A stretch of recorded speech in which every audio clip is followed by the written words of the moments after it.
The BBC suspends the presenter accused of paying for explicit images of a teenager. Police are expected to meet BBC bosses tomorrow as pressure mounts on the corporation.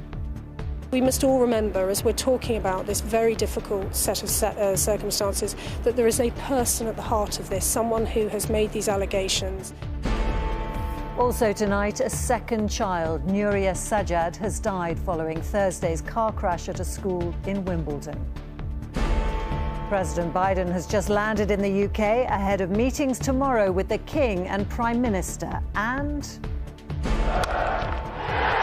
through the offside. Chris Woakes nails it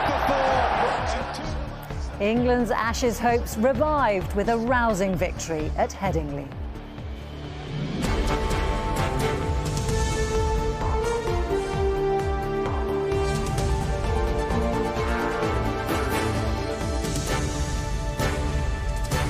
This is ITV News with Romilly Weeks. Good evening. The BBC has suspended an unnamed male presenter while it investigates allegations he paid a teenager for explicit photographs. ITV News understands police officers will meet BBC bosses tomorrow as pressure mounts on the corporation to explain its handling of the matter. The BBC Director General Tim Davie has told staff they're working rapidly to establish the facts and take all such allegations incredibly seriously.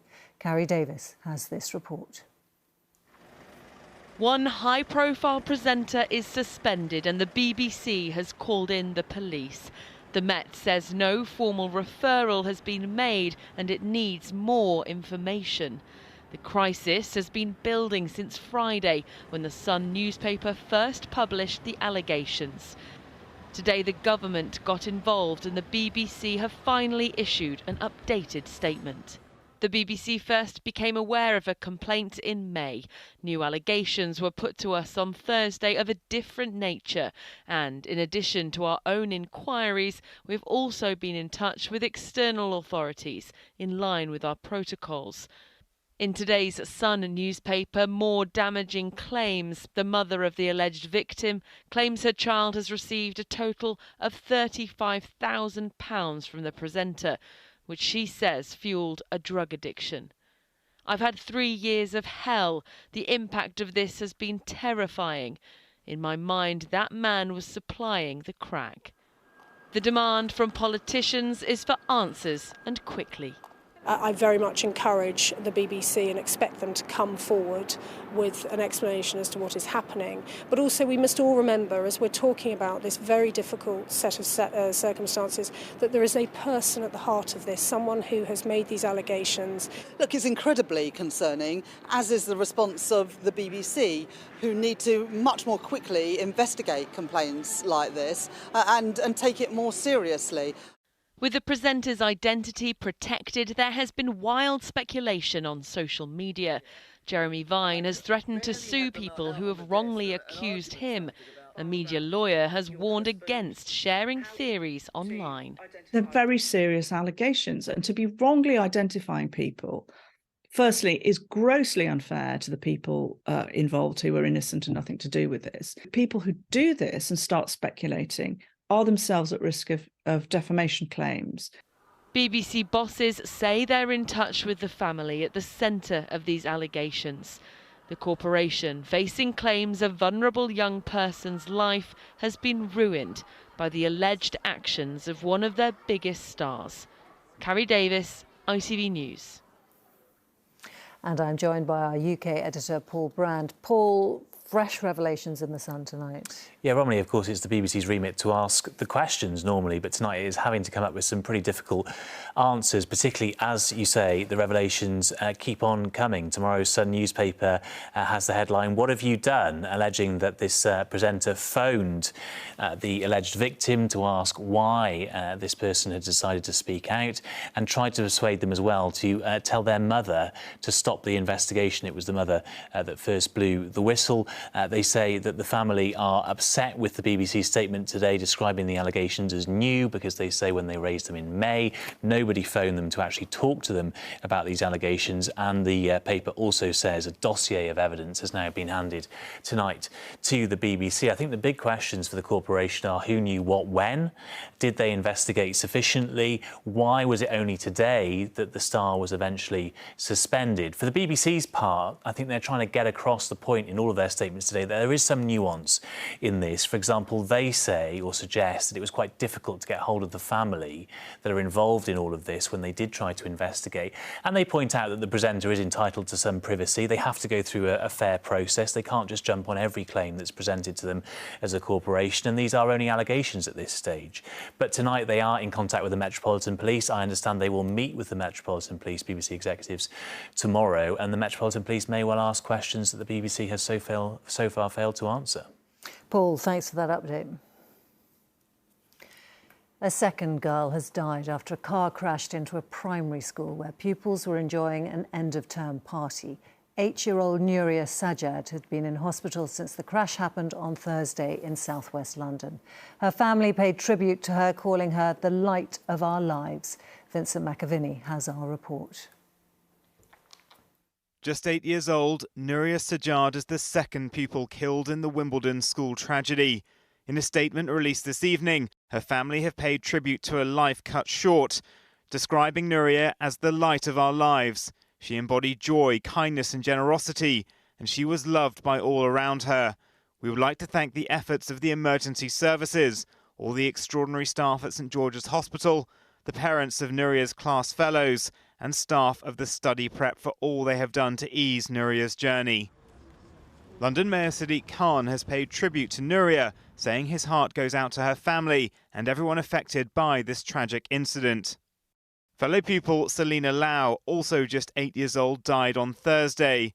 35 police vehicles and 15 ambulances were sent to the scene after a Land Rover crashed through a fence and into an end-of-term party at the study preparatory school. Several people were taken to hospital, including a 7-month-old girl, but their injuries were assessed as non-life-threatening, apart from a woman in her 40s, said to still be in a serious condition. The driver of the vehicle, a 46-year-old woman, has been bailed until late July, having been arrested on suspicion of causing death by dangerous driving. The crash is not being treated as terrorism-related, but the Met's inquiries in this investigation are ongoing. Vincent McAviney, ITV News. US President Joe Biden has just touched down in the UK. He'll meet the King at Windsor and the Prime Minister in Downing Street tomorrow. Our political correspondent Tom Sheldrick is there. Tom, plenty on the President's agenda. Yes, we are expecting to see President Biden here tomorrow morning for what will be a 5th meeting with Rishi Sunak in as many months. In the last hour, the President has arrived at Stansted for what will be really a flying visit to the UK. The White House has said it will further strengthen the close relationship between our nations, but the Prime Minister will have to decide whether to bring up the US President's decision to supply cluster bombs to Ukraine. There are concerns around their risk to civilians, and yesterday Mr Sunak reiterated that the UK discourages their use. Those weapons could also be a source of tension at the NATO summit in Lithuania, which both the Prime Minister and President are due to attend from Tuesday. Before that, though, President Biden will also visit the King at Windsor Castle tomorrow. He was a notable absentee from the coronation in May, but when the two men met at the COP26 climate summit in Glasgow in 2021, the President praised Charles's leadership on the issue, telling him, "We need you badly." Tackling climate change will again be on their agenda tomorrow, and on that subject, unlike cluster bombs perhaps, President Biden will expect to see eye to eye with his host. Tom in Downing Street, thank you. Intense monsoon rains have triggered landslides and caused devastating flash floods in parts of India. In the remote northern mountain regions, torrents of water swept away cars and buildings and tore down bridges, bringing daily life to a standstill. Dozens of deaths have already been reported, with fears severe weather will wreak more havoc in the coming days. There are red flood alerts also in place in Delhi. And Turkey's angered President Putin by allowing 5 Ukrainian commanders captured by Russia to return home. They were welcomed back in a ceremony in Lviv. Russia says by releasing the 5 men, Turkey's violated a prisoner exchange agreement, promising to keep them out of the country until the end of the war. President Zelensky thanked President Erdogan for bringing Ukraine's heroes home. On to sport, and at Wimbledon, Elina Svitolina is through to the last 8 after beating Belarusian opponent Victoria Azarenka.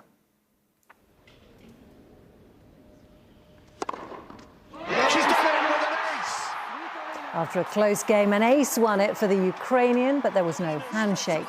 Svitolina refusing to shake the hands of any players from Russia or Belarus. The next challenge for the Ukrainian is the top seed, Iga Swiatek. At Silverstone, Max Verstappen has made it 6 wins in a row as he crossed the line first in the British Grand Prix. It's the second time the Red Bull driver has won at Silverstone. It was a good day for British drivers, with McLaren's Lando Norris coming second and Lewis Hamilton taking third. Finally, England have kept the Ashes series alive by beating Australia in the 3rd test at Headingley on a tense and dramatic 4th day. England chased down their victory target to win by 3 wickets, leaving the series now 2-1 to Australia with 2 tests to play. Chris Scudder was watching. Still smarting from the Lord's controversy, this time it was a different kind of tension. Chasing 251, England kept losing wickets. He has got him. And when the man who England have come to rely on, Ben Stokes, went too, it didn't look good. It's been given. After his Lord's stumping, if Johnny Bairstow was looking for some redemption, it never came. The Wizards of Oz had England in a tangle at 6 down. But somewhere over the rainbow there was a new hero waiting to rescue England, and the local Yorkshire boy Harry Brook battled his way past a half-century. He had Australia in such a spin, Mitchell Starc and Pat Cummins almost collided trying to take the catch that finally got rid of him for 75. But England need not have worried. Mark Wood calmed the nerves with some lusty blows. A 6 and a 4, and the lid was almost blown off the old Ashes urn. Nailed. And how the England fans roared with approval when Alex Carey dropped a catch in the scramble to save the match. Chris Wokes saw England home with a gutsy 32 not out. Victory by 3 wickets, and the Ashes are still alive with 2 tests to play. Chris Scudder, ITV News. Everything to play for, and that is it for tonight from all the team here. Good night.